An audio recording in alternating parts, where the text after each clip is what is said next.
Shalom, selamat pagi untuk kita sekalian, Bapak Ibu, Saudara-saudari juga anak-anak yang dikasihi Tuhan.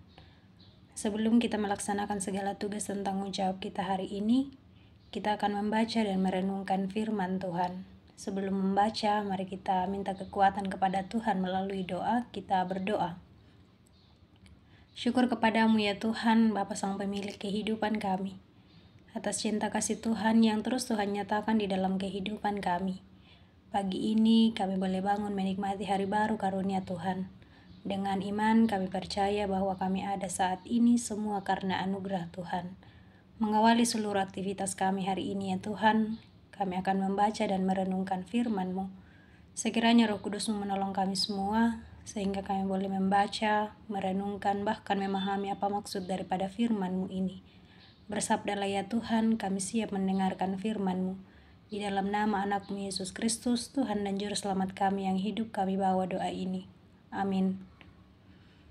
1 Yohanes 3 ayat 11 sampai 18. Itulah bagian firman Tuhan yang akan kita baca dan renungkan pada saat ini.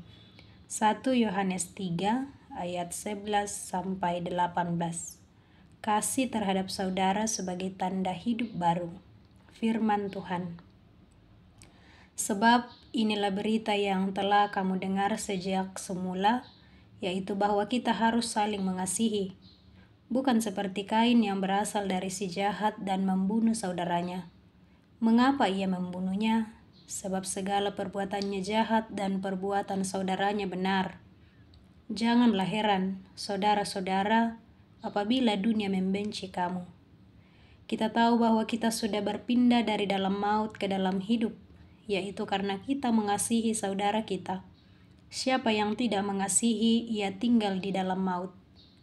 Setiap orang yang membenci saudaranya adalah pembunuh manusia, dan kamu tahu bahwa tidak ada pembunuh yang tetap memiliki hidup yang kekal di dalam dirinya. Dengan inilah kita mengenal kasih, yaitu bahwa Kristus telah menyerahkan nyawanya untuk kita. Jadi, kita pun wajib menyerahkan nyawa kita untuk saudara-saudara kita. Siapa yang mempunyai harta duniawi dan melihat saudaranya menderita kekurangan, tetapi menutup pintu hatinya terhadap saudaranya itu, bagaimana kasih Allah dapat tinggal di dalam dirinya? Anak-anakku, marilah kita mengasihi bukan dengan perkataan atau dengan lidah, tetapi dengan perbuatan dan dalam kebenaran. Amin firman Tuhan. Dari firman Tuhan yang telah kita baca, kita akan merenungkan dalam satu tema, yaitu mengasihi dalam kebenaran. Bapak, Ibu, Saudara-saudari, kasih membuat kita memiliki relasi yang baik dengan orang lain. Tanpa kasih, kita tidak akan tahu bagaimana relasi yang benar. Tanpa kasih, kebencian akan terus ada di dalam hati kita. Bapak, Ibu, Saudara-saudari, dalam pembacaan kita pagi ini, kisah Kain yang dipaparkan oleh Yohanes bahwa dosa yang menyelubungi hidup Kain membuatnya tidak bisa merasakan kasih dalam hatinya, sehingga ia tidak memiliki relasi yang baik dengan sesamanya, termasuk adik kandungnya sendiri. Kasih dan kebencian merupakan hal yang sangat bertentangan. Ketika seseorang hidup dalam kasih, maka ia akan susah untuk hidup dalam kebencian. Tetapi sebaliknya, orang yang hidupnya tetap di dalam kebencian, ia pun akan sulit untuk menyatakan kasih. Bapak, Ibu, Saudara-saudari, kasih membawa kita kepada pemulihan relasi dengan Allah dan ciptaannya. Sedangkan kebencian akan membawa kita kepada kebinasaan. Melalui Kristus, dosa dikalahkan dan relasi dengan Allah dan ciptaannya dipulihkan.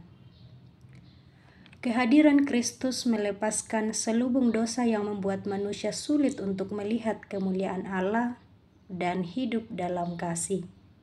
Bapak, Ibu, Saudara-saudari, pengorbanan Kristus adalah wujud kasih yang benar dan sempurna, yang membawa kita umat manusia yang tadinya berada dalam maut karena dosa, sekarang dipindahkan kepada kehidupan yang kekal. Mengasihi dengan benar merupakan wujud dari hidup yang telah dibaharui di dalam Yesus Kristus. Jadi, Bapak Ibu, saudara-saudari, juga anak-anak yang dikasihi Tuhan, jalani hidup karunia Tuhan ini dengan terus menampakkan kasih yang benar dalam relasi kita dengan sesama, sama seperti Kristus yang mau berkorban untuk kita. Roh Kudus menolong kita untuk terus hidup sesuai dengan yang Ia kenan, mengasihi dalam kebenaran. Amin firman Tuhan. Mari kita satu dalam doa syafaat, kita berdoa. Kembali ya Bapa, kami tunduk di hadapan hadirat-Mu. Bersyukur atas waktu yang telah Tuhan beri bagi kami. Kami telah membaca dan merenungkan firman-Mu. Sekiranya dalam tuntunan kuasa Roh Kudus-Mu ya Tuhan, kami dimampukan untuk memahami dengan baik apa maksud dari firman-Mu ini, serta kami terus dituntun oleh Roh Kudus-Mu untuk melakukannya dalam sepanjang kehidupan kami. Mampukan kami ya Tuhan untuk terus mengasihi dalam kebenaran. Saat ini ya Tuhan, kami datang kepadamu, berdoa untuk seluruh umat-Mu dimanapun berada saat ini, dalam kehidupan masing-masing, dalam tugas dan tanggung jawab masing-masing. Sekiranya Tuhan senantiasa memberkati mereka semua, kekuatan, kesehatan, hikmat yang asalnya daripada-Mu, biarlah terus menjadi bagian dari kehidupan kami, menjalani hidup karunia-Mu ini.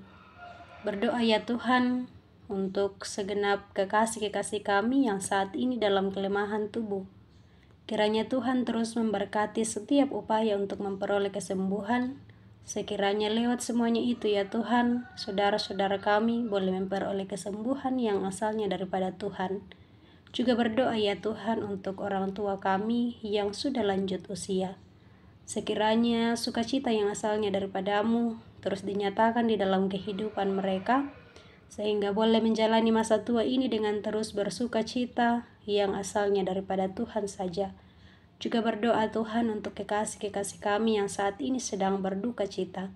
Sekiranya Roh Kudus-Mu terus menghibur mereka dalam duka yang sedang dialami. Kami percaya apapun yang terjadi dalam hidup kami, Tuhan selalu ada bersama-sama dengan kami. Bapa dalam kerajaan sorga, kehidupan kami hari ini ya Tuhan, kami terus pertaruhkan hanya ke dalam tangan pengasihan Tuhan. Berkati kami, biarlah hari ini kami lalui semua demi hormat dan kemuliaan nama-Mu saja.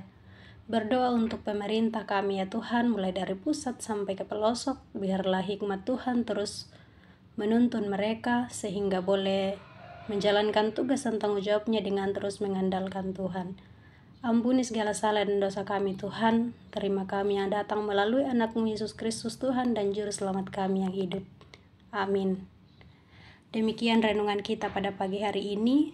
Selamat pagi, selamat beraktivitas, Tuhan memberkati kita.